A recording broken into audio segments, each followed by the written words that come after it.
Hello. Have you ever had trouble trying to change this pot into this one?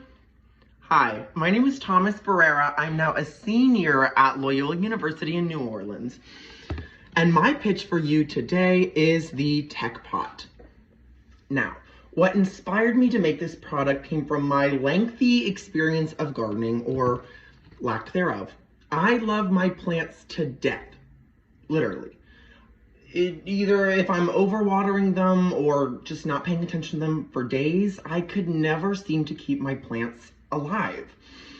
Obviously now with, this plant, I've been able to do a lot of research and development on specific plants, but I always wondered if there was an easier way to do it, which led me to TechPot.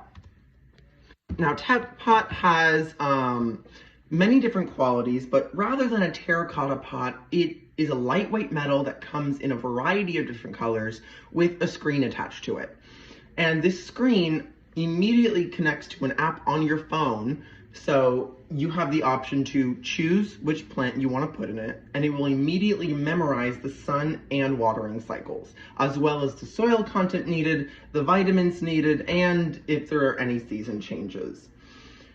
As well as this, it's really easy because you can get notifications on your phone to see when it needs watering, when it needs to be taken out of the sun, and it has a self-watering portion of it if you're not at the house and if you're away.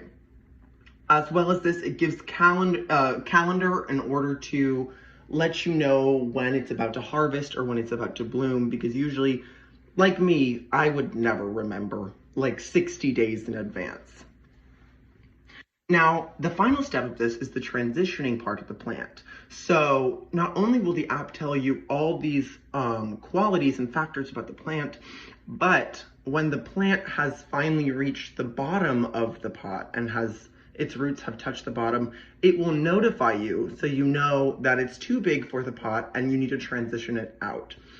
And from that moment, it will reset, so it will allow another plant to come, which is fantastic when looking at other kind of products, because they really don't have that. And I think that's a huge problem when it comes to gardening, or at least indoor gardening.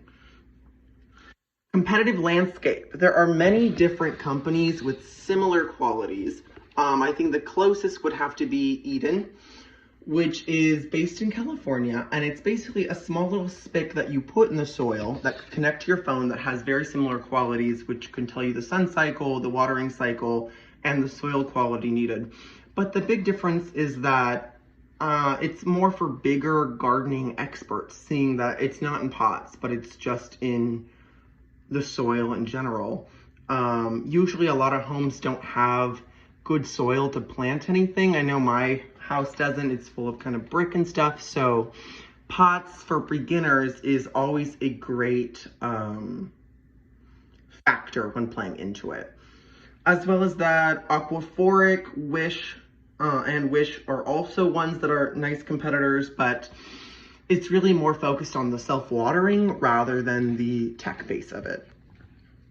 Now, in the market opportunity, in America, there's around 5 to 7 million gardeners that actively buy products, which is a huge market for TechPot if it were to be sold in Home Depot or other local nurseries. In New Orleans alone, there's around 600,000 gardeners. It is a big state for gardening, especially in New Orleans, so it would be a great time to start it up here. Making our bench head around 15,000 people, just like ballparking it for kind of the first year of operations. Now, what the company would need is $250,000 to start things up. This is kind of newer tech, so it would take a lot of research to kind of quantify everything and put everything on the right track. Thank you so much for listening, and remember, if there's a will, there's a TechPot. Thank you so much, and have a nice day.